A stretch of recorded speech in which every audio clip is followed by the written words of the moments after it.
লেবু vitamin C এবং অ্যান্টিঅক্সিডেন্টে ভরপুর, যা রোগ প্রতিরোধ ক্ষমতা বাড়াতে, হজম ক্ষমতাকে উন্নত করতে এবং ত্বককে স্বাস্থ্যকর রাখতে সহায়ক।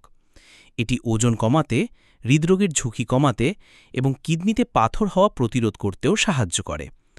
লেবু খাওয়ার উপকারিতা: রোগ প্রতিরোধ ক্ষমতা বৃদ্ধি। লেবুতে থাকা ভিটামিন সি শরীরের রোগ প্রতিরোধ ক্ষমতা বাড়ায় এবং সর্দি কাশিসহ বিভিন্ন সংক্রমণ থেকে রক্ষা করে। হজমে সহায়তা: লেবুর রস হজম প্রক্রিয়াকে উন্নত করে এবং পেট ফাঁপা কমাতে সাহায্য করে। ত্বকের স্বাস্থ্য: লেবুতে থাকা অ্যান্টিঅক্সিডেন্ট ত্বকের স্বাস্থ্য ভালো রাখতে এবং বলিরেখা কমাতে সহায়ক। ওজন কমাতে সহায়ক: লেবুর রস বিপাকক্রিয়া বাড়াতে এবং ক্ষুধা কমাতে সাহায্য করে, যা ওজন কমাতে সহায়ক। কিডনির পাথর প্রতিরোধ: লেবুর রসে থাকা সাইট্রেট কিডনিতে পাথর হওয়া প্রতিরোধ করতে পারে। হৃদরোগের ঝুঁকি কমায়: লেবুতে থাকা অ্যান্টিঅক্সিডেন্ট এবং অন্যান্য উপাদান হৃদরোগের ঝুঁকি কমাতে সহায়ক।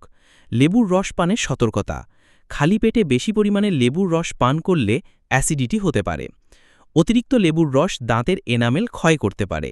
কিছু মানুষের ক্ষেত্রে লেবুর রস অ্যালার্জি সৃষ্টি করতে পারে। বিশেষ টিপস: ঠান্ডা বা হালকা গরম পানিতে লেবুর রস মিশিয়ে পান করা ভালো। ওজন কমাতে চাইলে হালকা গরম পানির সাথে লেবুর রস এবং মধু মিশিয়ে পান করতে পারেন। যে কোনো স্বাস্থ্য সমস্যা থাকলে লেবু খাওয়ার আগে ডাক্তারের পরামর্শ নিন।